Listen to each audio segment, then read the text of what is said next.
እነሆ ትንሣኤው የዱባዩ ዱካም ሬስቶራንት ለመላው የክርስትና እምነት ተከታዮች በሙሉ እንኳን ለፋሲካ እንኳን ለትንሣኤ በዓል በሰላም በጤና ደረሳችሁ እያለን መልካም ምኞቱን ይገልጻል። ዱካም ሬስቶራንት በዚህ ታላቅ በዓል ሀገረኛውን ድንቅ የባህል ድባብ ተላብሶ ተሞሽሮ ደንበኞችን ለማስተናገድ ተዘጋጅተዋል። ደንበኛ ንጉሥ ነው። በዱባይ ምድር ከሀገራችን ሰንጋ እያስመጣና እያሳረደ የምግብ ምርጫችን ጣዕማችንና ባህላችን የሆነውን ጥሬ ሥጋ እንዲህ እንደሚያዩት አይኖም ሆዶንም በሚያጠግብ በሚያረካ መልኩ አዘጋጅቷል። ጮማ ከብሩንዶ፣ ጥሬ ከጥብስ፣ ከክትፎ አማርጠው የልብ አድርስ ከሆነ ቀልጣፋ መስተንግዶ ጋር እኛ ጋር ደስ ይበሎች። ማወራረጃውና የምንታወቅበት በንጹሕ ማር የሚጠመቅ ብርዛችን ይጠብቀውታል። የራሱ በቂ የመኪና ማቆሚያ ቦታ ያለው የተንጣለለ ግቢ ውስጥ የሚገኝ በልዩ ቪአይፒ ክፍሎች ጭምር በተሟላው ዱካም ሬስቶራንት ቤተሰቦች፣ ባልንጀሮች፣ የሥራ ባልደረቦችና ወዳጆች ደስታችሁን አሳልፉ ይለዎታል። ዱካም ሬስቶራንት አድራሻ ቁጥር 1 አልበረሃ፣ ቁጥር 2 አቡሄድ ከሴንቸሪ ሞል ፊት ለፊት። መልካም የትንሣኤ በዓል ይሁንላችሁ። የዱባዩ ዱካም ሬስቶራንት።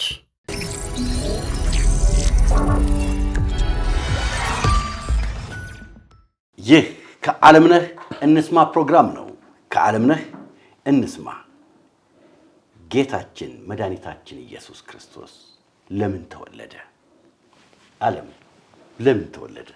ክቡራን የሐዋዜ ተከታታዮች፣ ሰሞኑን ኢራን ተኮሰች፣ እስራኤል ደበደበች፣ ዶናልድ ትራምፕ ዛሬ ምሽት አንድ ስልጣኔ ይሞታል፣ ብዙ ነገር እየሰማችሁ ቆይታችኋል ከኛ ጋርና እስኪ ዛሬ ይሄን በመስማት ተባበሩኝ እላለሁኝ። እንደሌላው ጊዜ ግጥም በሉ። ዓለም የዛሬውን ፕሮግራም አድማጭ ተመልካቾቻችን አይደሉም፣ እኔ በናፍቆት ነው የምጠብቀው። በጣም ደስ ይለኛል። ስለዚህ እስቲ እንደው ትንሽ ወጣ እንበልና ደግሞ ይችንም እንስማ ለማለት ነው። እርግጠኛ ነኝ ምላሻችሁን ያለው። ጥያቄውን ስታቀርበው እንደዚህ ነው ያቀረብከው አንተ። ከዛሬ 15 ዓመት በፊት ነው እና የኢትዮጵያ ኦርቶዶክስ ተዋሕዶ ቤተክርስቲያን አንድ ሰዓት እንደማመጥ የሚል ፕሮግራም ነበረኝ ሬዲዮ ፋና ላይ ስፖንሰር አደረገች እና ስፖንሰር ስታደርገኝ ይህን ስራ አላለችኝ። ስለዚህ ብዙ እጄ ልሰራው የምችለው ነገር አለ። ለምሳሌ ቤተክርስቲያን የተለያየ እርዳታ ታደርጋለች፣ የተለያየ ነገር መስራት እችላለሁ። ግን አንድ ባልደረባይም ጥሩ የሆነ የወንጌል እውቀት ያለው የእምነቱ ሰው ላኩ ማለት ነው እና ይሄ ላኩት ባልደረባዬን ያልኩት ቅዱስነታቸው አቡነ ጳውሎስ ዘንድ ሄዶ አንድ ጥያቄ እንዲያቀርብና መልስ ይዞ እንዲመጣ ነው። እና ጥያቄው ምን ይላል መሰለህ? ክርስቶስ ለምን ተወለደ የሚል ነበር ጥያቄ። ለምን ተወለደ? ጀስት ጥያቄው ይሄ ነው። ክርስቶስ ለምን ተወለደ የሚል ጥያቄ ነው። እሱ ይሄን ይዘው ጥያቄውን ከላኩና ልጁ ከሄደ በኋላ ግን ልቤ ተሸበረ። አሁን ይሄ ጥያቄ ሲቀርብላቸው ቅዱስነታቸው ክርስቶስ ለምን ተወለደ እንጃለ ደደብ ሊሉኝ ይችላሉ ብዬ በከፍተኛ ስጋት ተውጬ ነው የቆየው። ሲመጣ ግን ልጁ ፊቱ በርቶ አሰጠኝ። ያንን የመጣውን ከሳቸው የመጣውን ምላሽ መጀመሪያ ለአድማጭ ከማድረሴ በፊት 40,000 ጊዜ ሰምቼዋለሁ። የእሳቸውን ምላሽ 40,000 ጊዜ። አዎ አንደኛ እውነቱን ለመናገር እንግዲህ በኢትዮጵያ ኦርቶዶክስ ቤተክርስቲያን ታሪክ ውስጥ ካሉና ካለፉ ፓትሪያርኮች ውስጥ አቡነ ቴዎፍሎስ ልዩ ቦታ አላቸው በእኔ ውስጥ። አቡነ ተክለ ሃይማኖት ልዩ ቦታ፣ ሁሉም ልዩ ቦታ ያው በጣም ያው እናከብራ የመንፈስ አባቶቻችን ናቸው። እንደው በምክንያቶች በተለያየ ምክንያት የተነሳ አቡነ ተክለ ሃይማኖት፣ አቡነ ጳውሎስ ልዩ ቦታ አላቸው። ለምን ቀጥታ የሚያገናኘን ነገር ነበር ለማለት ነው። ምናልባት እሷን ልናገርና ወደዚህ ልግባ። አቡነ ቴዎፍሎስን በተመለከተ እኔ በመጀመሪያ ደረጃ እውነቱን ነው የምነግርህ። እኔ ማስታወቂያ ሚኒስቴር ስገባ 20ኛ ዓመት ጥር ወር ተቀጥሬ የካቲት 30 20ኛ ዓመት ነው ያዝኩት እና ስለ ቤተክርስቲያን ጉዳይ የተለያየ ነገር ታነባ አንብቤ አላውቅም። ባላህ መዋቅሩን እና ፓትርያርክ ሲኖዶስ እንደዚህ የሚሉትን ተዋረድ ጳጳስ ሊቃነ ጳጳስ እንደዚህ ልዩ ትኩረት ሰጥቼ አላውቅም።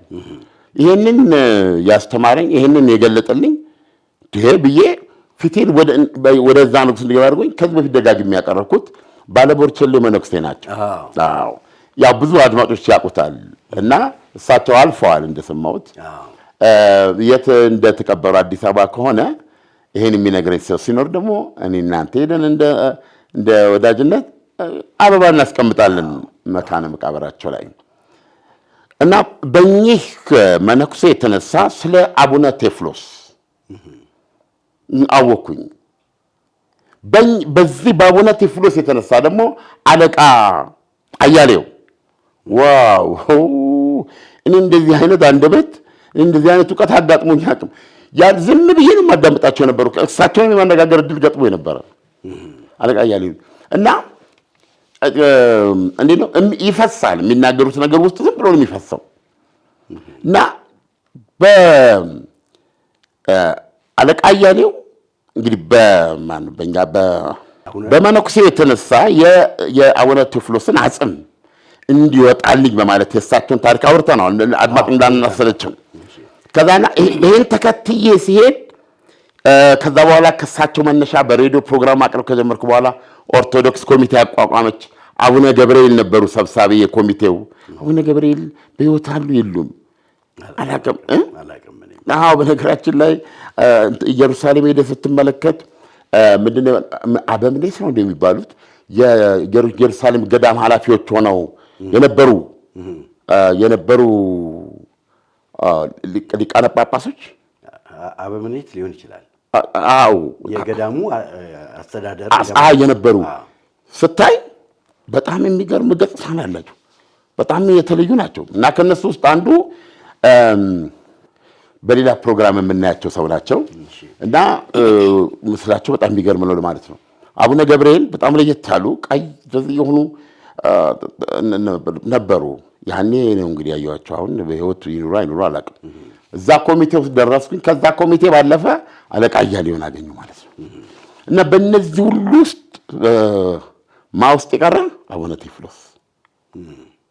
ቴዎፍሎስ ቀሩ ማለት። ስለዚህ በእኔ ትሩስ በጣም እውቅ ያለኝ ለማለት ነው።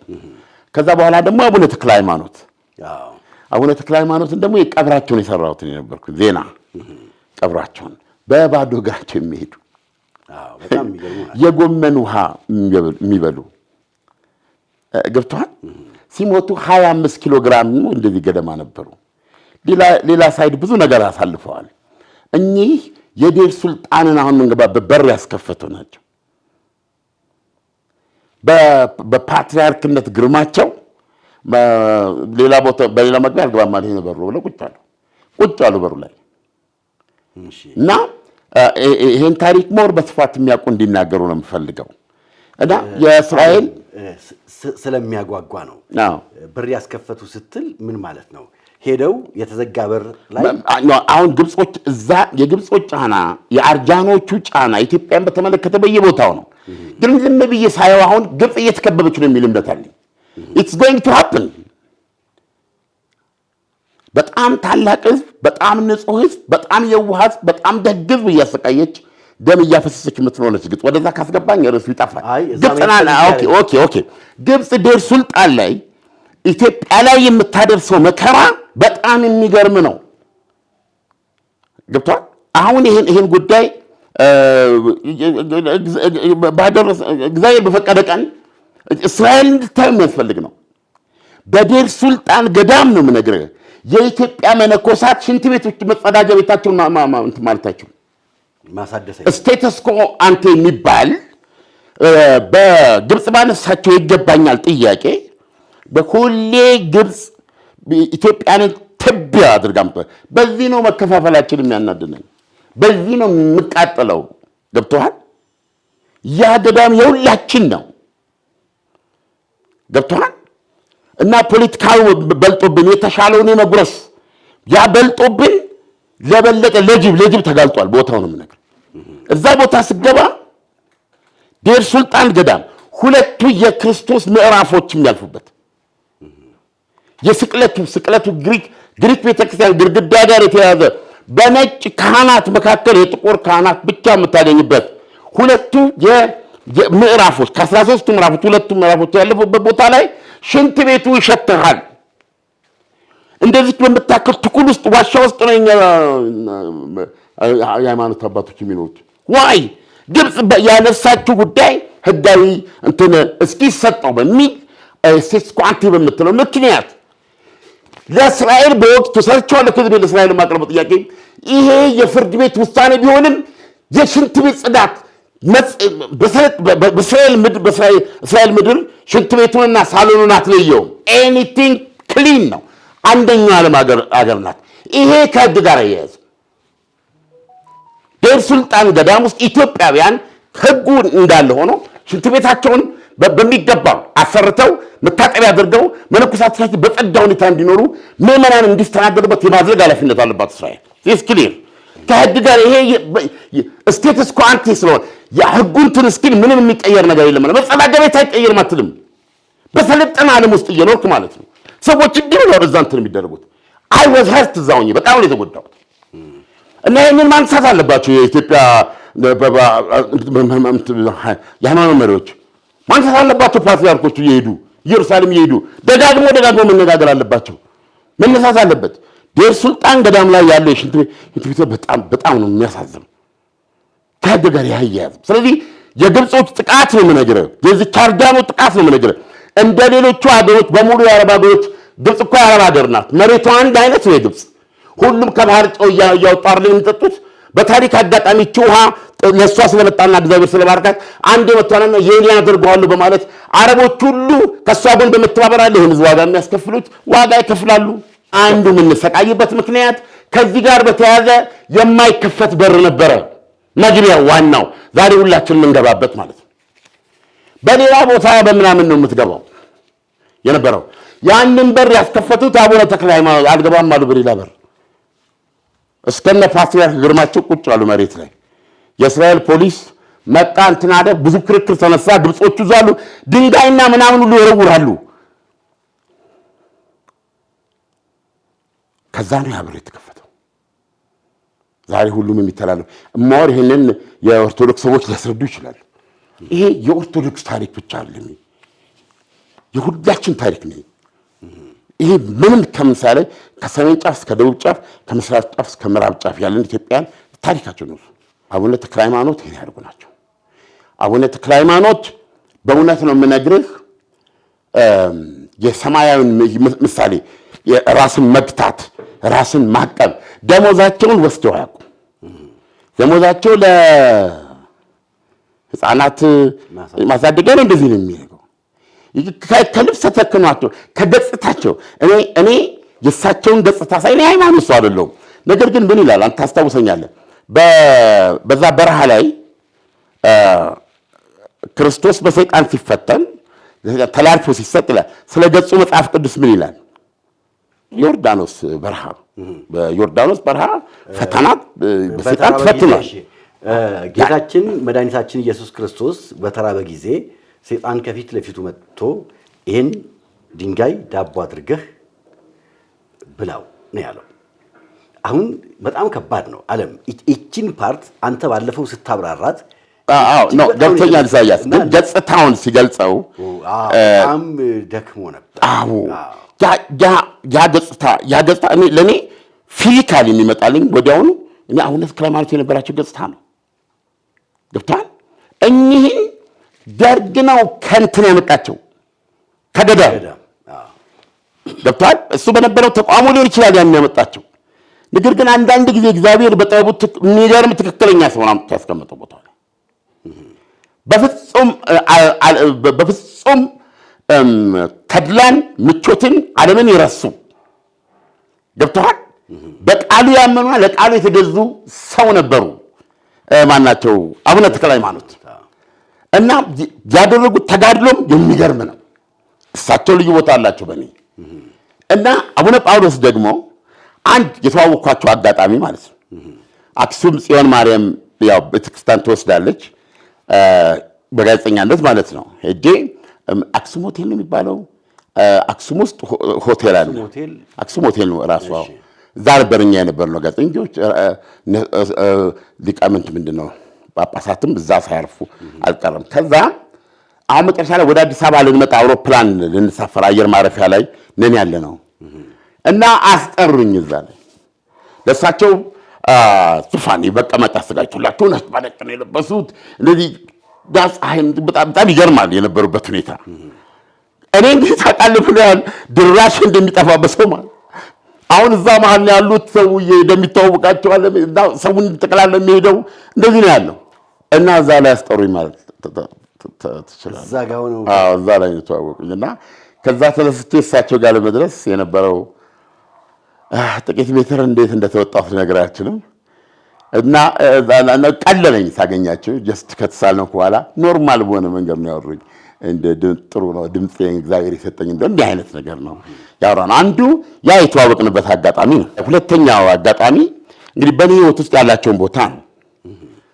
ሁለተኛው አጋጣሚ ለዚህ አሁን አድማጮቻችን ለሚሰሙት ለእኔ ክርስቶስ ለምን ተወለደ የሚል ጥያቄ የሰጡት መልስ ነው። እኔም ለመስማት ጓጉ። ይሄ ፕሮግራሙ እና ሶስተኛው እሳቸው በእኔ ልቦና ውስጥ ማለት ነው ምንድነው እዚህ ጋር ወደ ቃሊቲ ገብርኤል አለ ሆቴል አለች ቃሊቲ ወደ ቃሊቲ አንድ ሰሞን የታወቀች ክራውን ላይ የሆነ ድግስ ተደርጎ ሳንበል ጠቁሞኝ ጠርቼ ሄጄ ነበረ እና ቦታው ላይ ሲገኝ የቀድሞ የደርግ ባለስልጣኖች የተፈቱት እና አቡነ ቴዎፍሎስ አሉ እዛ የእሳቸው ንግስና 3ኛ ዓመት እንደዚህ የሚል አላስታውሰውም ጊዜውን በትክክል እና እዛ ተገኝቻለሁ እና እዛ ላይ የተደረገው ምንድነው እነዚህ እስረኞች እዛ ላይ እየተናገሩ ቆመው መጀመሪያ ንግግር ያደርጋሉና ኮሎኔል ንጉስ ጃንሆይን ከዚህ ከዙፋን ደበላዲሳ ወደ ተዘጋጀለት ያሉት እሳቸው ካውንት ተዛው እሳቸው ናቸው ንግግር ያደረጉት እና ምንድን ያሉት ተፈርዶብን እኛ ሞት ያው ተብሎ እንትን ብሎናል። ምንድነው እድሜ ልክ ነው ተቀይሮ እና ለኛ አብቅቷል። እኛ ጨርሰናል በቃ ምና ከእስር ቤት ውጪ የምናስበው ዓለምም የለም ሌላ ምንም ነገር የለም። ትተነዋል ሁሉን ነገር ያ ፍርደኞች ናቸው። ቢሳለን አንድ ቀን መጡ ውጡ ተባልናል። ምንድነው ብለን ስንወጣ ዝናብ አለ ስንል እንደዚህ ጭንትራቸው ይሄ እንደለበሱ ነው ተብለው በእንትናቸው መመርኮጃላ ሲመጡ ግራ ገባናል እና መጀመሪያ አድርግ ነው ሮጣን ጃንጥላ ብለሳን ነው ጃንጥላው የምህረት ዝናብ ብለው ገባዋል እና ከግቢ ውጪ እንድናስብ አድርጉን ምህረት እንደምናገኝ እንደሚታገሉ ነገሩናል። የምህረት ዝናብ ነው አሉናል። አሁን ከእስር ቤት ከወጡ በኋላ ነው ዝግጅት ተደረገው። ያስታውሳለሁ እዛ ነበር እንግዲህ ትላለ እና መጀመሪያ ንግግራቸው ሲጀምሩ ኮሎኔል ደበላዲሳ ፍቅረ ስላሴው ድረስ ነበሩ። ሳምፕሊብል እኔ በዜና ላይ ስናገራቸው ነበር። ፍቅረ ስላሴው ድረስን እኮ ከስራ ምንድነው ወጡ ነው ምንድነው የሚለው ዜና ነበርኩት እኔ ነኝ። ከኮሎኔል መንግስቱ ሀገር ጥለው ሄዱ ከሚለው ዳሪዎስ ዘገባ እኮ መለስ ሌላ አዲስ አበባ ያረገ ሾክ ያረገ ዜና የፍቅረ ስላሴው ድረስ ነው። ሁሉም አሉ ሶ ክሎዝ ሶ ፋር። ኮሎኔል ደበላዲሳ ንግግር ሲያደርጉ ምን ብለው እንደጀመሩ ታውቃለህ? እኛ እሳቸው ከፊት ለፊት ያሉ እንደዚህ ተቀምጠዋል። እዛ ሰው አለ እሳቸው እኛ አላዛሮች ነን ማለት ስለዚህ ብዙ ነገር ይገልጻል። ሌላው እና እዚህ ትረካ ውስጥ ነው በእስረኞቹና በፍርደኞቹ እድሜ ይፍታህ በተጣለባቸው እስረኞችና በኢትዮጵያ ኦርቶዶክስ ቤተክርስቲያን ፓትርያርክ መካከል በዛ በዝናብ ማለት የተፈጠረውን ነገር የሰማሁት ከሳቸው ነው። እና እኛ አላዛሮች ነን አሉ። ስለዚህ ምንም ማብራሪያ አያስፈልገውም።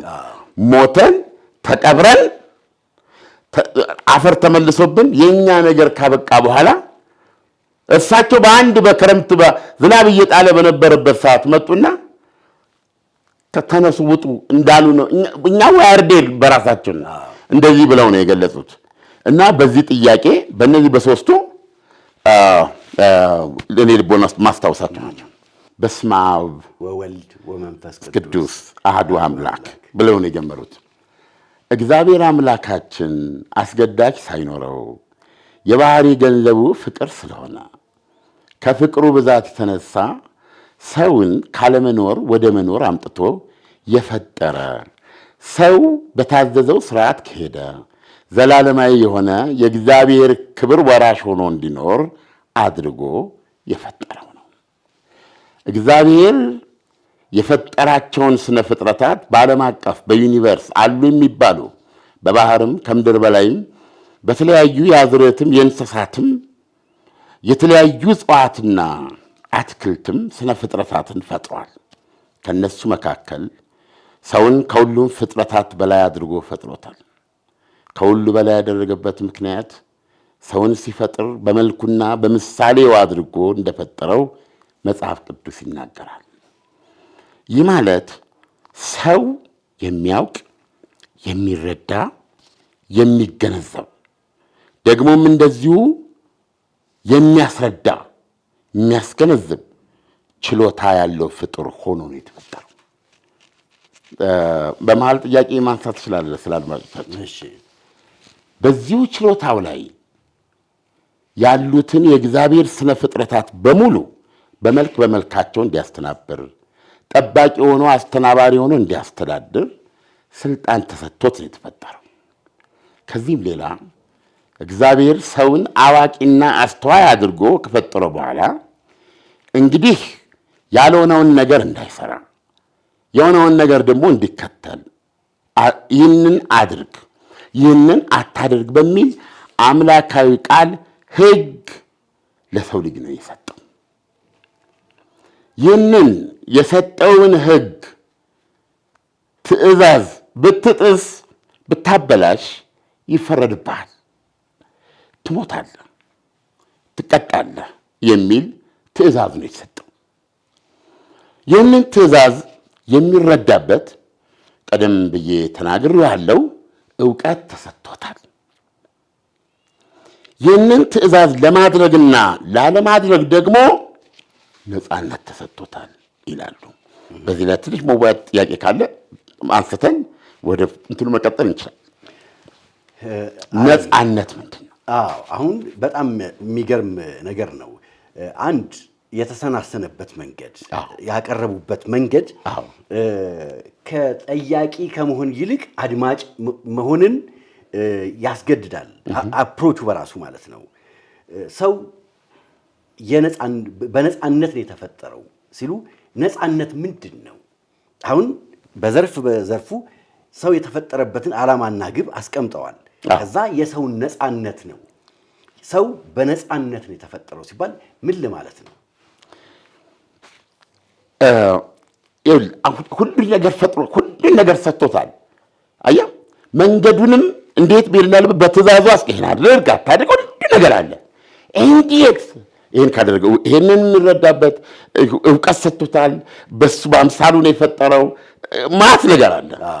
ግን ነፃነትም ሰጠው። ትእዛዙን ሁሉ ካስቀመጠ በኋላ ነፃነትም ሰጠው ይላሉ። አሁን አየህ፣ ከዚህ ቀደም አድማጮቻችን ተሳትፏቸው ዝቅ እያለ ተስፋ እያስቆረጠን ነው እንጂ የራሽያው ደራሲ ፊዮዶር ዶስቶቭስኪ ካራማዞቭ ብራዘርስ ኦር ብራዘር ካራማዞቭ በሚለው መጽሐፍ ላይ አንድ ፓርት ካርዲናሉ በሚል ብዙ ጊዜ እንጀምረዋለን። ግን ሰዎች በዛ ታሪክ ውስጥ የመጠለፍና ጉጉትና ፍቅር የማሳየት እንትናቸው አነስተኛ ነው ዩቲዩብ ላይ።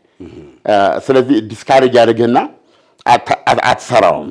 እና ያንን ታሪክ ምናልባት አሁን ይህን የአቡነ ጳውሎስን ይህን ትንታኔ በደንብ አድርጎ ካዳመጡና ከያዙት በጣም በቀላሉ መንገድ ነው የቀረቡት። እንዴት ትልቁን ነገር በቀላሉ እንዳቀረቡ ነው ካረጉት ምናልባት ያ ታሪክ ሊወደድ ይችላል። ያ ታሪክ የሰው ልጅ ከዚህ ነፃነት ጋር የሚያደርገውን ትግል ነው የሚያሳየው። ስለዚህ ይህን ነፃነት እሳቸው እንዴት እንደገለጹት ወደዛ እንሄድ። ነገር ግን እዛ ካርዲናሉ የሚለው ላይ ብዙ ጊዜ ጀምሮ ያለው ማንም ሰው ሊያገኘው ይችላል። እንደገና ደጋግመን እንሰራዋለን እና እሱ የሰው ልጅ ከዚህ ነፃነት ጋር ያለውን ትግል ነው የሚያሳየው እና ትንሽ እንደዝለቀው። ስለዚህ ለሰው ልጅ አሉና ነፃነት ተሰጥቷል። ምንድነው ያ ነፃነት? ስለዚህ ከእግዚአብሔር እኩል ለሰው ልጅ መከላከያ እንዲሆነው አውቆ ራሱን ከክፉ ነገር ለመጠበቅ የሚያስችል መሳሪያ ሁሉ ተሰጥቶታል። ገብቷል። ሰለባ አይደለም። ላስቀመጣቸው ለሁሉም ነገር ክፉና ደጉን መርምሮ እንዲወስን እንዲያውቅ የሚያደርግ መሳሪያ ሁሉ ተሰጥቷል። ነገሩ ዕውቀት ተሰጥቶታል። ያስረዳል፣ ይረዳል። እነዚህ ሁሉ ነገሮች አሉት። ይህ ሁሉ ተሰጥቶት ነው ሕጉን ያስቀመጠው።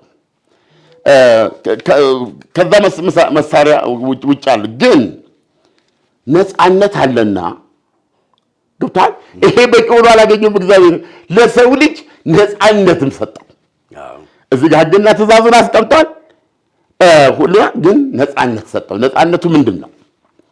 ነፃነቱ የፈለገውን ለመምረጥ ስለሆነ የፈለገው ምርጫ መረጠ። በጣም ይገርም ነው። አታደርግ የተባለውን አደረገ፣ ሕግ አፈረሰ። ከዛ በኋላ በእግዚአብሔርና በሰው መካከል የነበረው ግንኙነት ተቋረጠ። ዓለም እንደው እዚች ጋር አንዳንድ ጊዜ አንዳንድ ሰዎች ሐሳብን በሚገልጹበት ጊዜ እጅግ በጣም ረቂቅ እና ጥልቅ በሆነ መንገድ ነው የሚገልጹት። አሁን አባታችን አቡነ ጳውሎስ ይህንን የገለጹበት መንገድ እጅግ በጣም የሚገርም ነው። መጽሐፍ ቅዱስ ላይ እውነትና መንገድ እኔ ነኝ፣ ብትወዱኝ ተከተሉኝ የፈቃድ ጥያቄ ነው። የሰውን ልጅ ነፃነት የሚያሳይ ቦታ ነው። ካልወደድክስ መብቱ ያንተ ነው።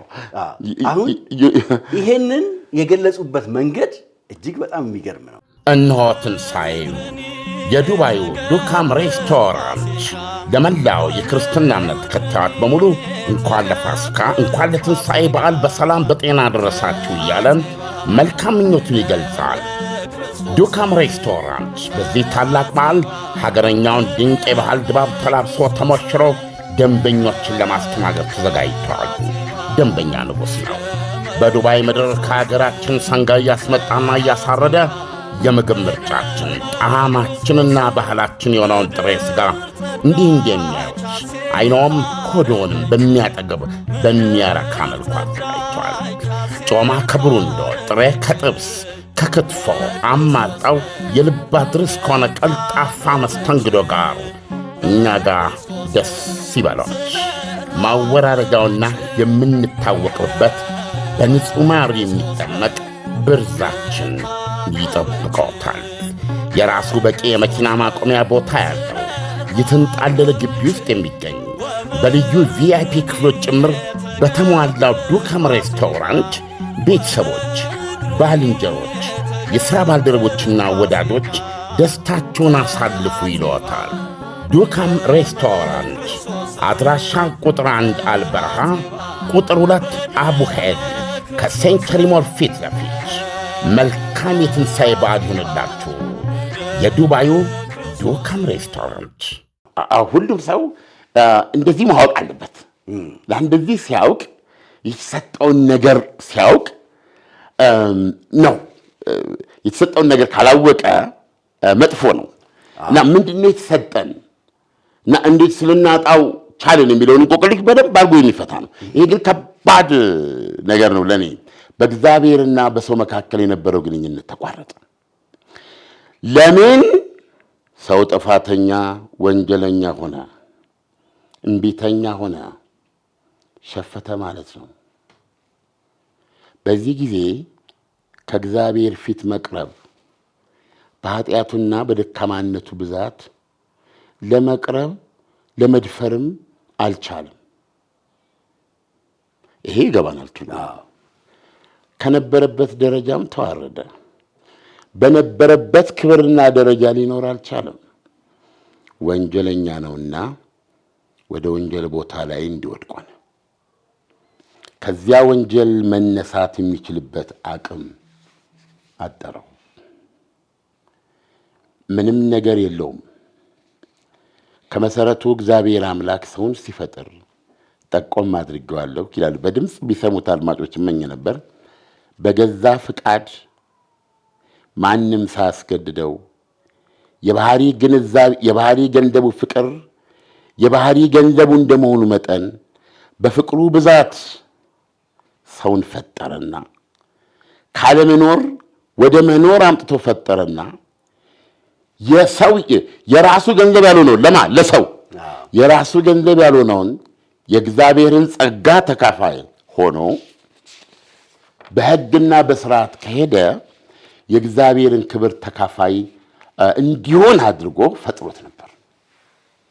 ተመሎ ካለመኖር አምጥቶ የራሱ ገንዘብ ያልሆነውን ጸጋውን ተካፋይ ሆኖ በሕግና ስርዓቱን ከሄደ ለዘላለም በክብሩ እንዲኖር ፈጥሮት ነበር። ይሁንና ሰው በውለታ ቢስነት ሰው ውለታ ቢስ ፍጡር ነው ይላል ዶስቶቭስኪ። ግሬት ይለው ባካድላ ለመጡ ነው። ሰው በሁለት እግሮቹ የሚሄድ ውለታ ቢስ ፍጡር ነው። በጣም የሚገርም። ይሁንና ግን ሰው በውለታ ቢስነቱ ይሄን አጣው ይላሉ። እግዚአብሔር ግን ፍቅር የባህሪ ገንዘቡ ስለሆነ በፍቅሩ የፈጠረውን ሰው በጊዜ የፈጠረው ሰው ፍጹም ሊሆን አልቻለም። አላዋቂም ነው። ዕውቀቱም የተወሰነ ነው። ለስህተትም የተጋለጠ ነው። በዚሁ በጊዜያዊነቱ ፍጡር በመሆኑ ተሳሳተና አልሆነ ቦታ ላይ ሲወድቅ እንግዲህ ወደ አምላክ መመለሻ መንገድ ሲያቅተው እግዚአብሔርም ከፍቅሩ ብዛት የተነሳ ነውና የፈጠረው አሁንም በፍቅሩ ብዛት ሊያድነው ፈለገ። ሊያድነው ሲፈልግ አዳም ወንጀል ከሰራ በኋላ ገነት ውስጥ ባለው ጫካ ተደብቆ ነው የኖረው። ተደብቆ ነው የኖረው። እግዚአብሔርም እሱን ሲያነጋግረው አዳም የት እንዳለ የት እንደተደበቀ እያወቀ እግዚአብሔር ማለት ነው፣ ግን እንዳላወቀ አዳም የት ነው ያለኸው ብሎ ጠየቀው። አዳም ግን ያደረገውን ያውቃል። በዚህ ምክንያት እዚህ ውስጥ ነኝ አለ። ምነው አለ እግዚአብሔር፣ ተደብቄያለሁ። ምን አስደበቀህ? ጥፋት አጥፍቼ ራቁቴን ያለሁት የነበረውን የተፈጥሮ ክብር የጸጋ ልብስ ተነስቶ አጥቶ ማለት ነው። አሁን የለበሰው የፍዳ የአገልጋይ የወንጀለኛ ልጅ ቆዳ ልብሷል። በዛ ሰዓት ያ በፊት የነበረ ጸጋ ተገፏል፣ ተነስቷል።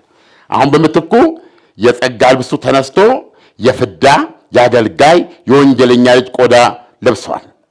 ከዛ በፊት የብርሃን ልብስ የጸጋ ልብስ ነበር። ያ ተወስዷል አለ አዳም ሲነግረው። ማን ነገረህ አለው እግዚአብሔር። አታድርግ ያልከኝን አደረግኩ። ያንን ካደረግኩ በኋላ እዚህ ደረጃ ላይ ደርሻለሁ፣ ወድቄያለሁ ብሎ መልስ ሰጠ እና ለቅሶውን ቀጠለ አዳም ይላሉ። እያበራሩልን ነው። ኢትስ ኖት ወርድ ባይ ወርድ። እግዚአብሔር በዚያን ጊዜ ቅድም እንዳልነው ፍቅር የባህሪ ገንዘቡ ነውና እግዚአብሔር ፍቅር የባህሪ ገንዘቡስ የሆነ በመሆኑ የማጥቃት የመጨቆን የመጫን ፍላጎት የለውም። እግዚአብሔር የለውምና አዳምን ሊያድነው ፈለገ። አዳምን ሊያድነው ፈለገ። ጥያቄያችንን መርሳት የለብንም። ክርስቶስ ለምን ተወለደ? በጣም የሚገርም ነው። ገብቶሃል? እንደ ደንቡ ለዚህ ሊመልሱልኝ እኔ የጠበቅኩት እንጃለ ደደብ እንዲህ ነው የጠበቅኩት። ግን አሁን ያንተን ጥያቄ መንፈሳዊ በሆነ አይን ብናየው ጥያቄው ካንተ አይደለም ከእግዚአብሔር ነው እንላለን። ምክንያቱም ይሄንን የመሰለ ትንታኔ ባንተ ያተራረክ ሂደት እና እሳቸው ለዚህ ጥያቄ ለምንድን ነው በዚህ መጠን ተዘጋጅተው መመለስ የፈለጉት? አንድ ካሴት ሙሉ ነው የመለሰው። አሁን ለምን አንዳንዴ ትጠይቃለህ፣ ለምን በዚህ መጠን ተዘጋጁ? ክርስቶስ ለምን ተወለደ የሚለው ብዙዎቹ አይ ለእንደዚህ ነው ብለው የሚመልሱት ነው። እሳቸው ግን እንደዛ አልመለሱትም። ምክንያቱም ዛሬ እኔ ያለው ይሄንን መስማት ያለብኝ ኤግዛክትሊ ትክክል ነው። ይሄ ይሆን ዘንድ ነው። እኔ ብዙ ለውጦኛል ብዬ ነው የማምነው። በብዙ ለውጦኛል፣ እኔ ነክቶኛል ብዬ ነው የማምነው። አይሆን ብዙዎቹ ይነካሉ ስል በብዙ መልኩ ሌሎች በማወቅ ደረጃ በእውቀት ደረጃ በሀብት ደረጃ ብቻም ሊወስዱ ይችላሉ። ዋቴቨር ግን ትነካለህ በጣም እና ከዛ ከመጀመሪያው አንስቶ ነው የመለሱት ከስር መሰረቱ ማለት ነው። እና ይሄ ማለት ማንኛውም ምን ክርስቶስን ማወቅ አለበት። ክርስቶስን ማወቅ አለበት እንደዚህ ነው የሚያገው ብዬ ነው የማስበው። እና እግዚአብሔር በዚያን ጊዜ ቅድም እንዳልነው ፍቅር የባህሪ ገንዘቡ ነውና እግዚአብሔር ፍቅር የባህሪ ገንዘቡ የሆነ ነውና የማጥቃት የመጨቆን የመጫን ፍላጎት የለውምና አዳምን ሊያድነው ፈለገ። ሲያድነውም ይህ ያጠፋው ጥፋት ሰፊ ነው። እኔ በተወሰነ ጊዜ ከ5 ቀን ተኩል በኋላ ከልጅ ልጅ ተወልጄ ካንተ ዘር በምድር ላይ ተመላልሼ መከራ ተቀብዬ አስተምሬ አድንሃለሁ አለው። 5 ቀን ማለት አንድ ቀን በእግዚአብሔር 1000 ነው። 5 ቀን 5000 ነው። ግማሹ ደግሞ 500 ዓመት ነው። ከ5500 ዘመን በኋላ መጥቶ ለእሱ ቃል የገባለት ይሄ ነው። ከ5 ቀን ተኩል ማለት ከ5500 ዓመት በኋላ መጥቼ ከዘርት ተወልጄ አይደል ያለው። እና ሲያስረዱ ምን አሉ? ከ5500 ዘመን በኋላ መጥቶ ሰው ሆኖ ከድንግል ማርያም ተወልዶ እንደገና በምድር ላይ ተመላልሶ አንድም ደቂቃ አንድም ሴኮንድ ሳያዛንፍ ጊዜውን 5500 ጠብቆ ነው ከድንግል ማርያም ተወልዶ እንደገና በምድር ላይ ተመላልሶ ትምህርትን አስተምሮ በመስቀል ላይ ተሰቅሎ የሚያድነው መሆኑን ቃል ሰጠው። ይህንን የተስፋ ቃል ይዞ ወደ ቆየበት የመከራ ቦታ ላይ ቆየ አዳም። እግዚአብሔር ከተናገረው ሰዓት ደቂቃ ሳያዛንፍ በዛው ሰዓት ሰው ሆነና ተወለደ። ቤተልሔም የበጎች ግርግም ውስጥ ተወለደ። ስለዚህ ነው የጌታ መወለድ ያስፈልገው። ጥያቄን እየመለሱ ነው። በጣም የሚገርም ነው። ስለዚህ ነው የጌታ መወለድ ያስፈልገው። እግዚአብሔር አምላክ ዓለምን ስለወደደ አንድ ልጁን ለሞት አሳልፎ ሰጠ። ስለዚህ እግዚአብሔር ለፍጥሩ ያለውን ፍቅር በሥራ ለመግለጽ ሲል እንዲህ ካደረገ እኛ በእግዚአብሔር የተፈጠርን ፍጥሮች እኛን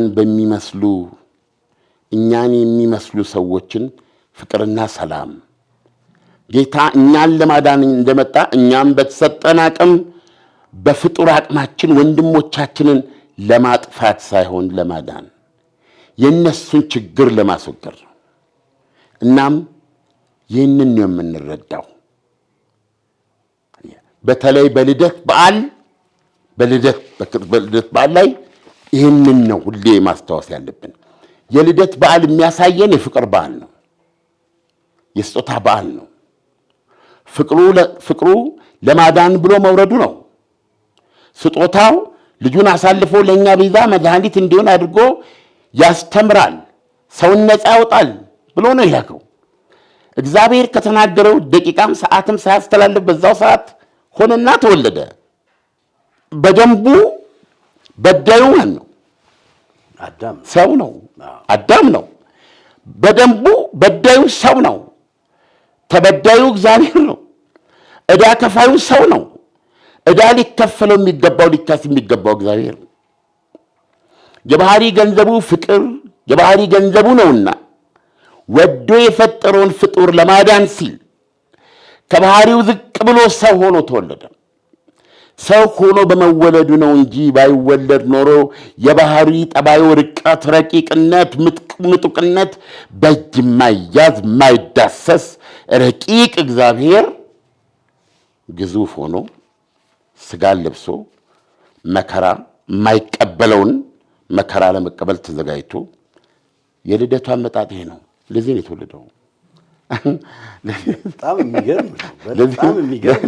ለዚህ ነው የተወለደው። ዘፎርጀት ዛት ጥያቄ ክርስቶስ ለምን ተወለደ? በጣም የሚገርም ነው። እና ለምን አሉ? በዳዩ ሰው ነው፣ ተበዳዩ እግዚአብሔር ነው። ዕዳ ሊከፈለው ሊካስ የሚገባው እግዚአብሔር ነው። ሰው ግን ከአቅሙ በላይ ስለሆነበትና ይህን ማድረግ ስላልቻለ እግዚአብሔር ፍቅር የባህሪ ገንዘቡ ነውና እጅግ በጣም ነው የሚደጋግሙት። ፍቅር የባህሪ ገንዘቡ ነውና ወዶ የፈጠረውን ፍጡር ለማዳን ሲል ከባህሪው ዝቅ ብሎ ሰው ሆኖ ተወለደ። ሰው ሆኖ በመወለዱ ነው እንጂ ሰው ሆኖ ባይወለድ ኖሮ የባህሪ ጠባዩ ርቀት፣ ረቂቅነት፣ ምጡቅነት ይደግሙታል በእጅ የማይዳሰስ የማይጨበጥ ስለሆነ ክርስቶስ ሰው ሆኖ በመወለዱ በሰው መካከል እንዳደረገው መመላለስ ቻለ። አዎ ፊት ለፊትም ቆሞ ሰውን ማስተማር አይቻለውም ነበር። ሰው ሆኖ ባይመጣ ነው አስተማረ። ለኛ ደረጃ እንዲስማማ በማለት ረቂቁ እግዚአብሔር ግዙፍ ሆኖ ስጋ ለብሶ የማይዳሰሰውን እግዚአብሔር የሚዳሰስ ሆኖ የማይሞተው እግዚአብሔር የሚሞት ስጋ ለብሶ መከራ የማይቀበለውን መከራ ለመቀበል ተዘጋጅቶ ነው ወደቶ መወለድ ያስፈልገው ነው የሚሉት እሳቸው። ለምታክለው ካለት የመጨረሻ እየደረስን ዓለም ምን ተሰማህ? ይሄንን ምክንያቱም አንተ በሰዓቱና በቦታው ብትሆን ኖሮ ብዙ ጥያቄዎች ታነሳ ነበር፣ ግን በሰዓቱ በቦታው አልነበርክም እና ካሴቱን ከፍተው ስትሰማው ምን ተሰማ?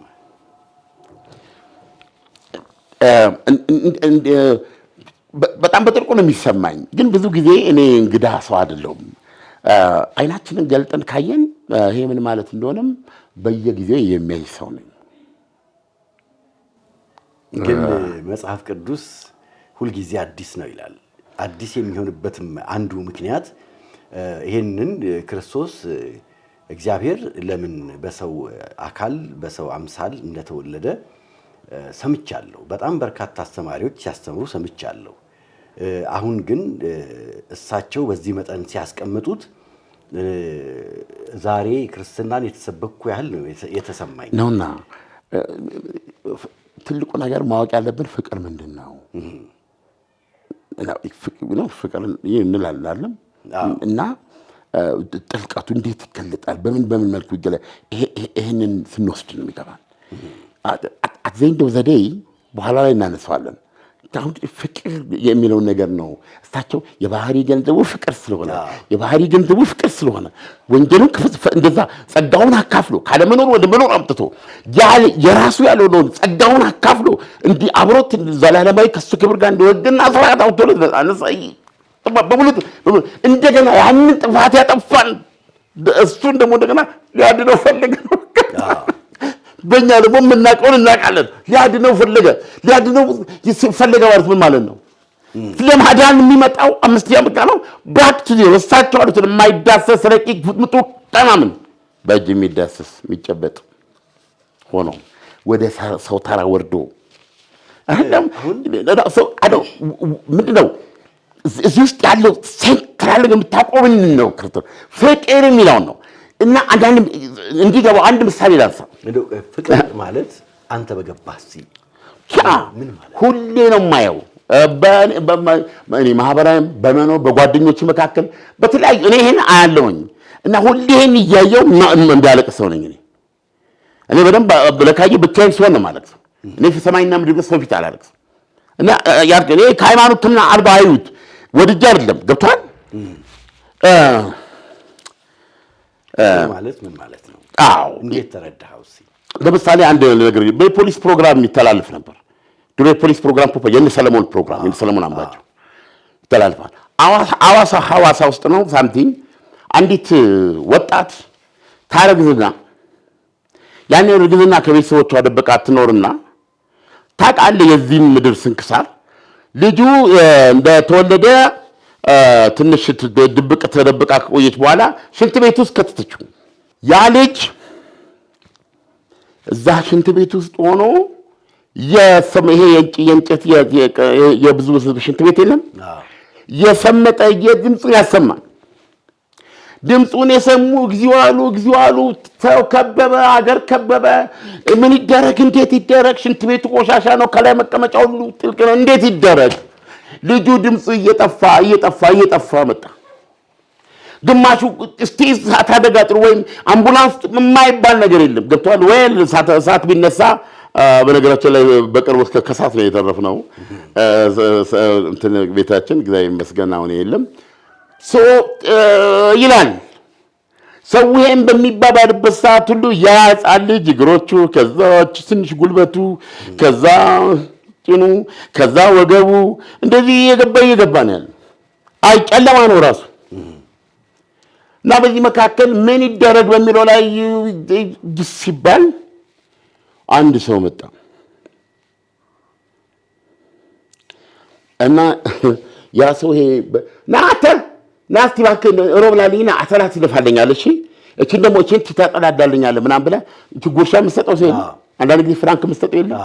ሰው ሁሉ የሚያውቀው የለም። በየሰፈሩ አሉ እኮ እንደዚህ የምትለው በዚህ መንገድ የሚኖር ሰው ነው ሰውየው። በዛ አረ ሳይ ሰው ስብስብ ብሏል። ምንድን ነው አለ። ምንድን ነው አያ ባግዘው በልባኬ ደግሞ ምንድን ለሱ ቆሞ ማን ይነግረዋል? ብቻዋቴ በረዚህ ጋር ማስሉት እዛ ውስጥ ከነበሩ ሰዎች ሁሉ የሱ ጉዳት ባሰ። እንግዲህ እኛ የምትፈልገውን ነገር ለማግኘት የምትፈልገውን ቦታ ማወቅ አለብን። so you don't expect ገብቷል። እና ግን እሱ ኮንትሮል ማድረግ አልቻለም። ገመድ አለ። ሌላው ምን ይላል? አምቡላንስ እሳት አደጋ ወይ ብዙ ነገር ነው የሚደረገው።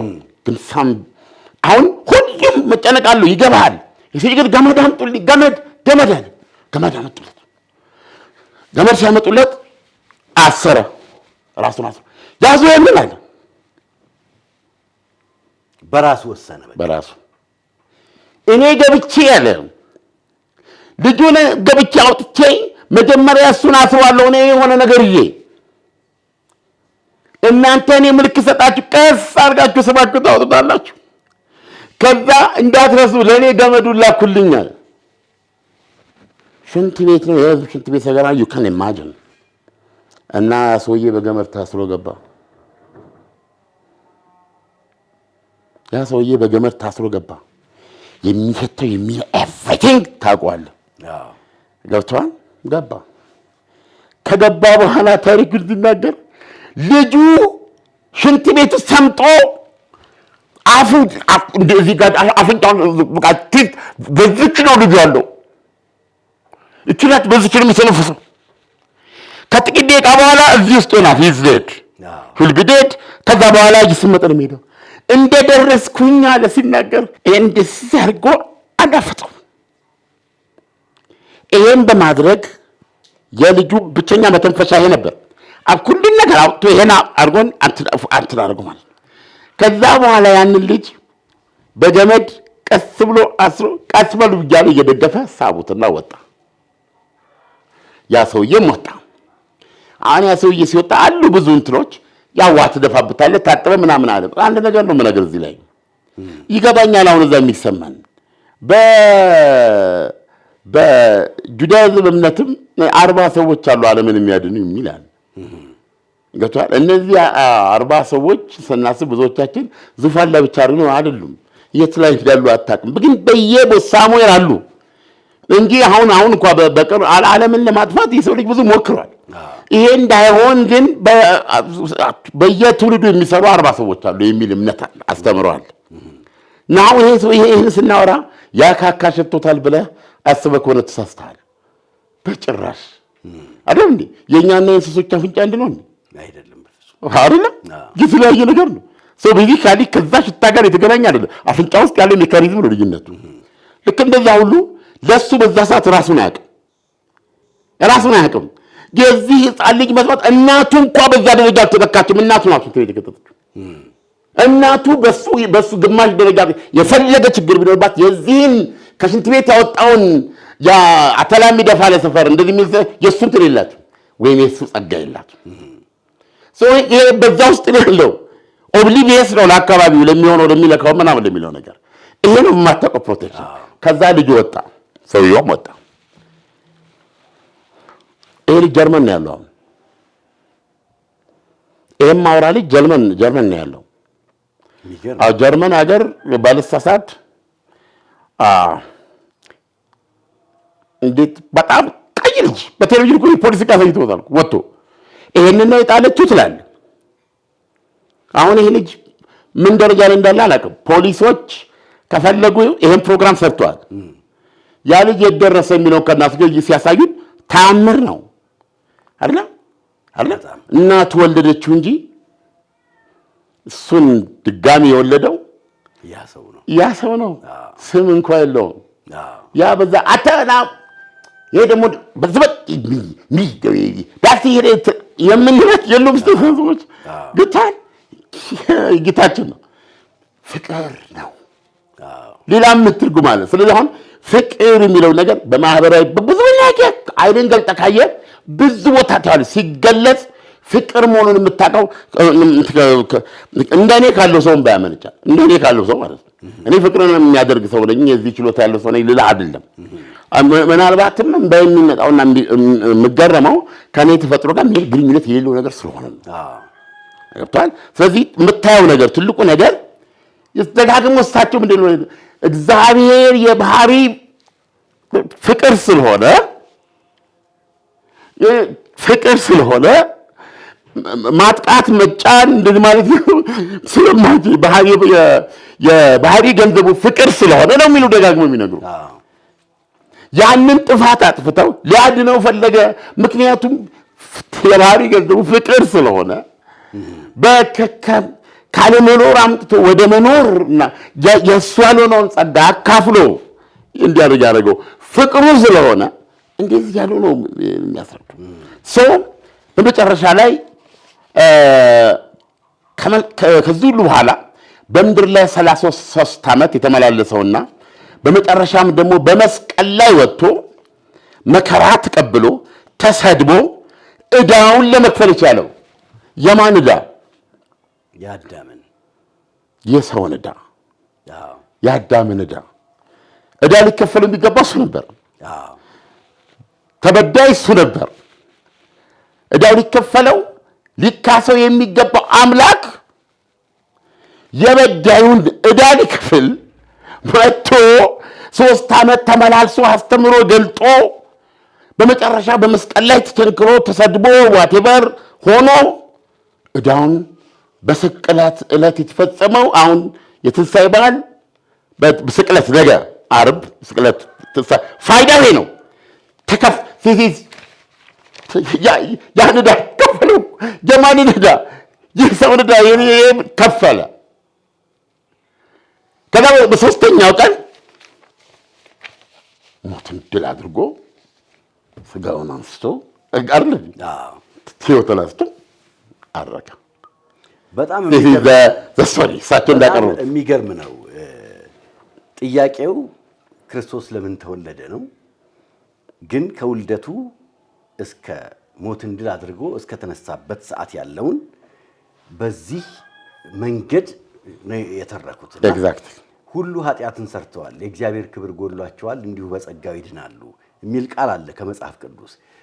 ስለዚህ በጸጋው ስንል ፍቅሩን ለማሳየት ነው። አሁን አንዳንድ ጊዜ ሰዎች የመጽሐፍ ቅዱስ መንፈሳዊ ሰዎች አይ እንደዚህማ ተብሎ እኮ ተጽፏል ብለው ሊተርኩት ይችላል። ግን ይህ አይደለም። ለማንም ሰው ለትልቅም ለሕፃንም ልጅ በዚህ መንገድ ተተርኮ ሲሰማ በእርግጥም የክርስቶስ ለምን እንደተወለደ ለምን እንደተሰቀለ በሚገባ ነው ያስቀመጡት። የሰውን ዕዳ ለመክፈል ነው። በዳይ የበዳይን ዕዳ ለመክፈል ነው። እሱ ነው ፕሮባብሊ እዚህ ላይ እና እኔ እዚህ ጋር ዓለም አሁን የዛሬውን ፕሮግራማችንን በቀላሉ አይደለም የማየው። ምክንያቱም ከክርስቶስ ውልደት እስከ ስቅለቱ ድረስ ነው ያነሳ ነው እና እኔ እናንተ ደግሞ አይደለም ያነሳ ነው አቡነ ጳውሎስ ናቸው ያነሱት እና በሳቸው አንደበት የተተረከውን ነገር ስናስቀምጥ የትኛውም ክርስቲያን በነገራችን ላይ በቃላቸው ነው የተጻፈ ነው የሚመስለው አይደል? በቃላቸው ነው የሚናገሩት። በጣም የሚገርም ነው እና በጣም የሚያስደስትም ነው። ዛሬ ጸሎተ ሐሙስ ነው። የምትለኝ ነገር አለ አለ እሱ ላይ ትላለህ አንተ ምን ልትል አደርጋለሁ። አንድ ነገር ለመጨመር በእኔ ሕይወት ውስጥ ከፍተኛ ተጽዕኖ አሳድሯል ካላቸው ተጽዕኖ ትልቅ ተጽዕኖ ያለው ዶስቶቭስኪ ነው። ፊዮዶር ዶስቶቭስኪ የእሱን የተወሰኑ መጽሐፎችን አንብቤያለሁ። ማንበብ ሲባል ደረጃ አለው። ግን አንዳንዴ ለሱ ተጋልጫለሁ። ለሱ በመጋለጡ አስተሳሰቤ ላይ ማህተም አሳርፏል። ተርጉመኸውማል። ያ የተወሰኑትን አድርጌያለሁ። እንደዚህ የሚነበቡ ሾርት ስቶሪዎች እንደዚህ ሰርቻለሁ። ግን በተለይ ካራማዞቭ ብራዘር ካራማዞቭ የሚለው ላይ ያለው በጣም የሚገርም ነው እና ዶስቶቭስኪን ደግሞ ህይወቴ ውስጥ ያስገባው ሰው እሱ አቀም በአጠቃላይ እኮ ላይፍ ስታይ አስገራሚ እኮ ነው። እኔ አሁን ዶስቶቭስኪን በማንበቤና ዶስቶቭስኪን ከማወቅ ጋር ያወቅኩት ነገርና የሆንኩትን ነገር በይኗል እና ይሄ የሆነው አሁን ድሮ እዚህ ፒያሳ በቀለ ስጋ ቤት ደግሞ ስንቀበል ማስንቶስ ሲገኝ በግሩፕ ሆነን ስጋ ለመብላት እዛ እንሄዳለን እና ሁሌ ወደ ስጋ ቤት ስለዚህ እዚህ ጋር መጽሐፍ መደርደሪያዎች መሸጫዎች አሉ። በጣም የጠፈ መሸጫዎች አሉና ስጋ ብዙ ጊዜ ነው የምንበላው። አልፎ አልፎ ነው መጽሐፍ የምንገዛው።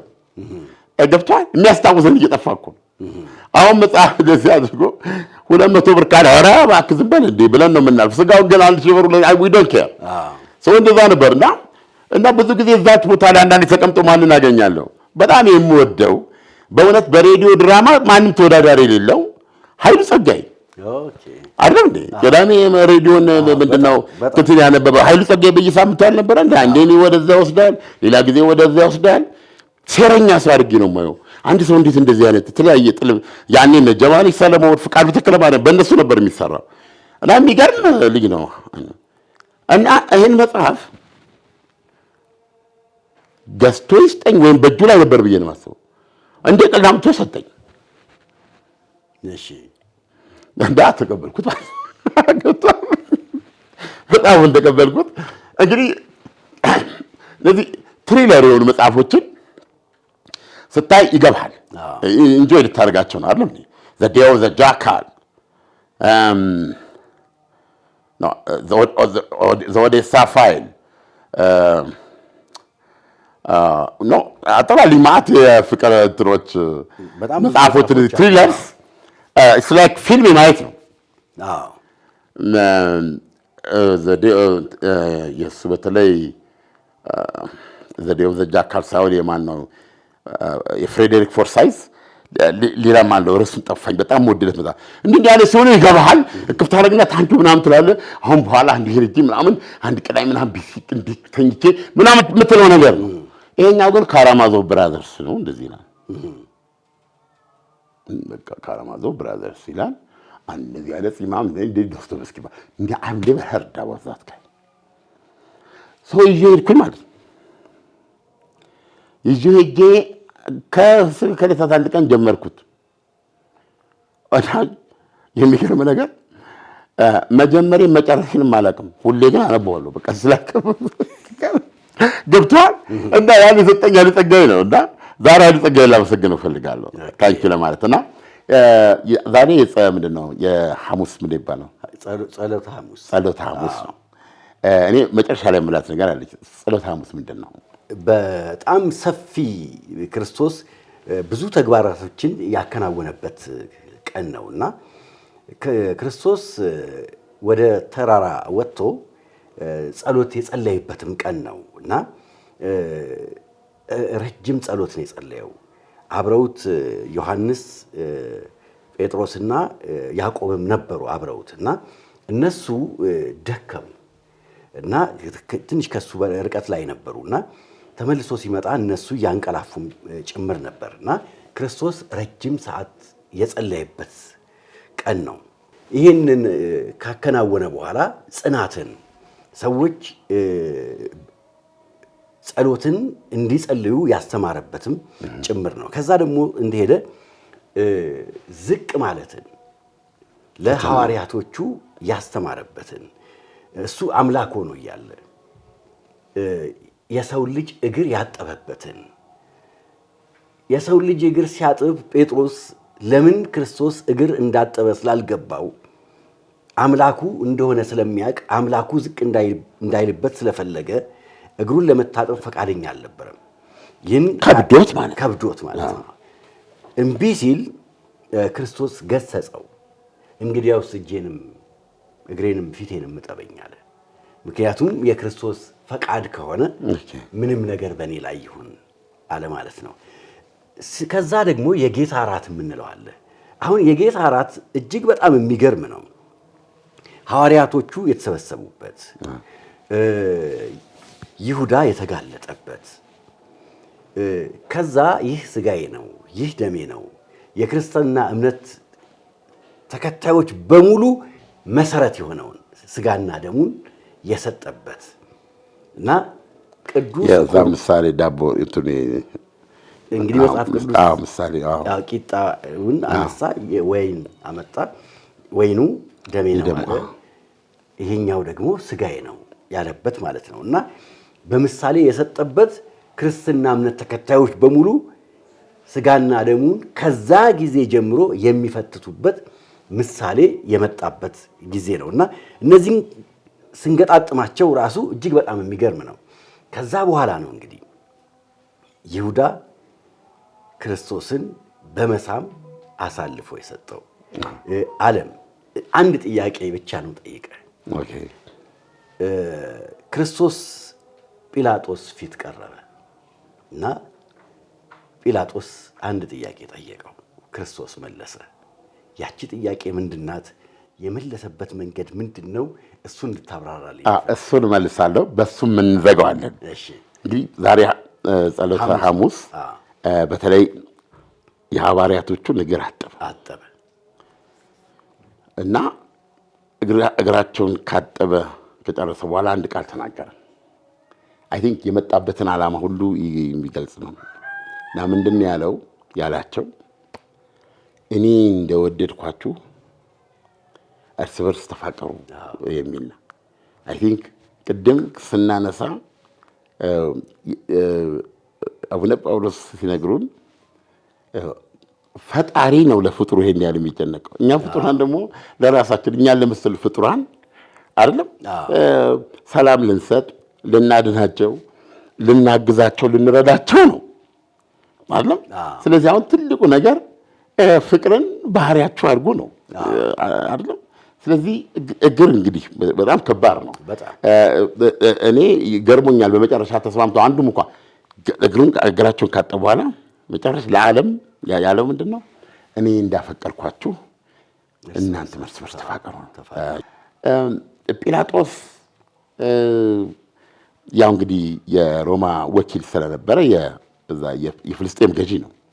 ገዢ ስለነበር ምንም ኃጢአት ስላላገኘበት እና ነፃ ሊያወጣው እንዲከራከር ነው።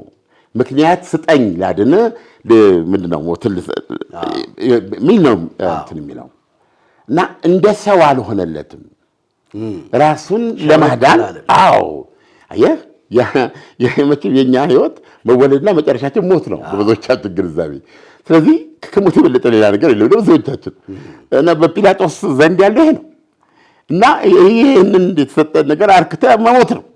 እና ይሄንን ለማርካት ደግሞ you pay homage to your masters in Rome ለነሱ የማትወረው ነገር የለም። ገብቶሃል? ትቆርጣለህ፣ ትፋልጣለህ፣ ምናምን ትላለህ፣ የራስህን ትንንሽ ፍላጎቶች ታርካለህ። ይሄ ነው እንትን። ስለዚህ አሁን አድን ህይወት እኮ it's the end ለጲላጦስ it's the end እንደሚለው ተከራከር እንጂ አድን ዘንድ ምክንያት ስጠኝ ነው። እና ለምን በዝምታ ዋዩ ሻሪኝ ጃርገኝ ትዳይ ነው እኮ የሚለው። እና በዚህ ጊዜ ምን አለው? የመጣሁት ስለ እውነት ልመሰክር ነው አለው። ገብቶሃል? ይሄ ነው። እኔ አንዳንዴ ጲላጦስ ይገባኛል። ጲላጦስ ሁላችንም ውስጥ ስላለ ጲላጦስ ውስጥ ያለውና የጲላጦስ ግራ መጋባት ነው የሚገባኝ እና ልትሞት ነው እንድትሞትም እንዳትሞት የመወሰን እንትኑ ያለ አም the last voice do something show me cry or ተንከባለል something show me እንዲህ ነው ንገረኝ ሲላ በስኖት affecting ክርስቶስ እና በመጀመሪያም ካልሰጠ በስተቀር አንተ በራስህ ማታረግ ነው ያለው። ስለዚህ ነው እኔ መጣሁት አለው። እንግዲህ ያ እውነት ምንድን ነው? የመጣበትም ዓላማ ነገርኩ። ተበዳዩ በዳዩን ሊያድን ነው የመጣው። so weird ይሄ ዓለም ሰው ነው። እንደሌላ እናንተ አራት እግሩ እዚህ ጋር የቆመ ሹመኛ ነው አይደል እንዴ? በጎራዴ የሚበላ ሰው ነው። ስለዚህ ነው የመጣሁት ስለ እውነት ልመሰክር ነው አለው። ይገርማል። በሆነ መንገድ ስለ እውነት ሊያድነው ነው የፈለገው፣ ግን የሰጠው መልስ ፋይናል። ስለዚህ ጲላጦስ በዛ ሰዓት ህይወቱ ከፍተኛ ግራ መጋባት ውስጥ ነው የገባው እና ዘሞስት ሲንሰር ግራ መጋባት በዓለም ላይ አለ ብለህ ከጠየቅኝ የጲላጦስ መልስ ነው።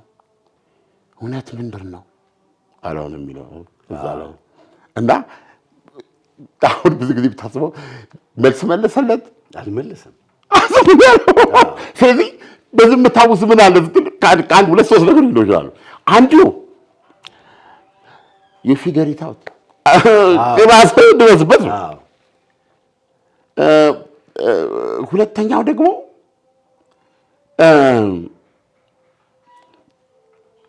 ሊነግረው ማይችል ሰው ስለሆነ ይሆን እኔ አሁን አምላክ ስለሆነ ነው እውነት እንዲፋይን ያላደረገለት። ምክንያቱም ሰው እውነትን እንዴት ነው የሚረዳው? በጲላጦስ ስጋም የሚረዳው ነገርም ሊሆን ስለማይችል ነው የሚመስለኝ። ስለዚህ አሁን ክርስቶስ እውነት ይሄ ነው ብሎ ተናግሮ ቢሆን ኖሮ ክርስቶስ እውነት ያለውን ነገር ዲፋይን ለማድረግ ሰው መከራውን ያይ ነበር እስከዛሬ ድረስ። እኔ ከባድ ነው በጲላጦስ ይሄን ማስረዳት ያለማች ከባድ ስራ ሊሆን ሰው ሁለት ነገር ነው የሚሆነው። አንዱ ራስ ደረሰበት፣ ሁለተኛ ነገር ደግሞ አይን ትንፋሽንም አታባክንም። እውነቱ መገለጥ አለበት እና ከሶስት ቀን በኋላ ያየነው ነገር ስቅለት ነገር ከዛ በኋላ ትንሣኤ አለ።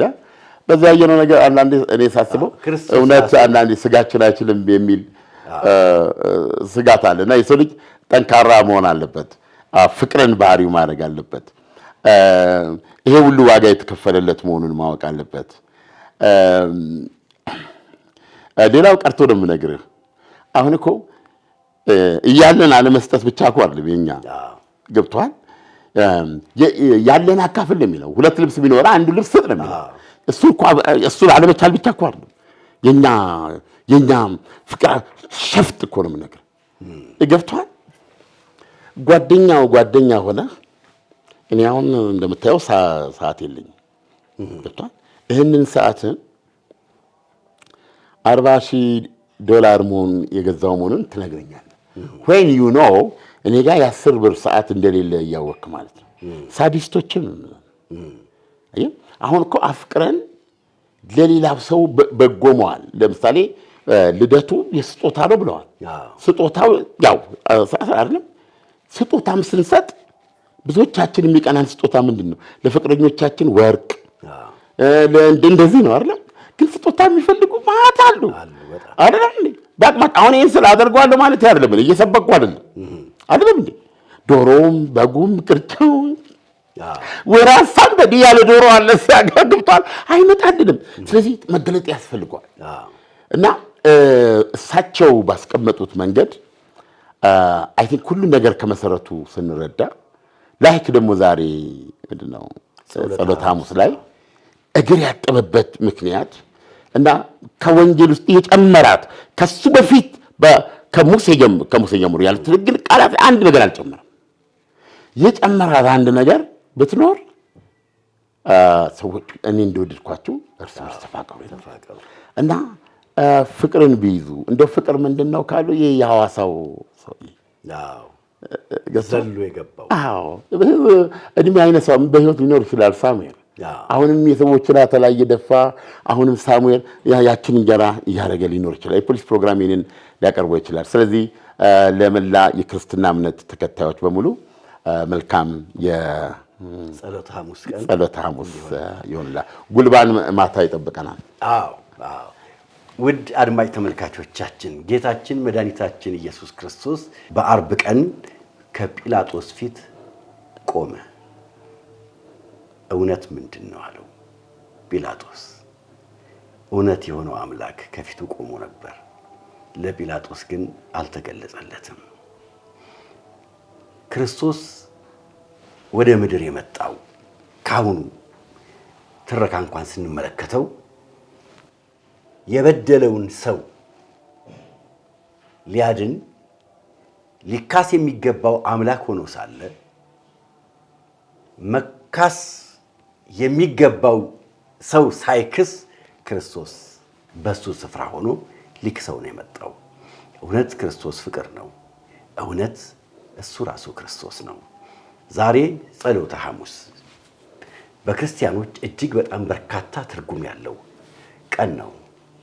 መልካም ጸሎት። ይህን ፕሮግራም እንዴት አያችሁት? ከሌላው ጊዜ እጅግ በጣም የተለየ ነው። እውነት ካሁን በፊት ላይክ፣ ሰብስክራይብ፣ ሼር ካላደረጋችሁ ዛሬስ ጣታችሁን ምን ይዘዋል? 500,000 ለመግባት ጥቂት ነው የቀረን።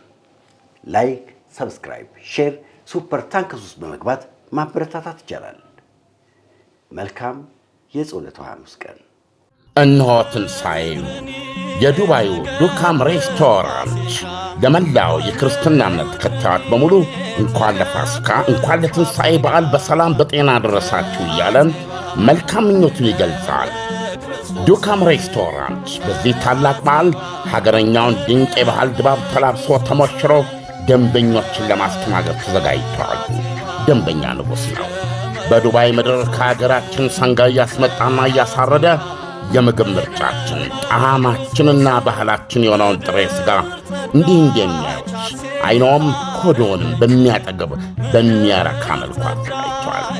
ጮማ ከብሩንዶ፣ ጥሬ ከጥብስ፣ ከክትፎ አማርጠው የልብ አድርስ ከሆነ ቀልጣፋ መስተንግዶ ጋር እኛ ጋር ደስ ይበሎች። ማወራረጃውና የምንታወቅበት በንጹሕ ማር የሚጠመቅ ብርዛችን ይጠብቀዎታል። የራሱ በቂ የመኪና ማቆሚያ ቦታ ያለው የተንጣለለ ግቢ ውስጥ የሚገኝ በልዩ ቪአይፒ ክፍሎች ጭምር በተሟላው ዱካም ሬስቶራንት ቤተሰቦች፣ ባልንጀሮች፣ የሥራ ባልደረቦችና ወዳጆች ደስታቸውን አሳልፉ ይለዎታል። ዱካም ሬስቶራንት አድራሻ ቁጥር 1 አልበረሃ ቁጥር 2 አቡሄል ከሴንቸሪ ሞል ፊት ለፊት። መልካም የትንሣኤ በዓል ይሁንላችሁ። የዱባዩ ዱካም ሬስቶራንት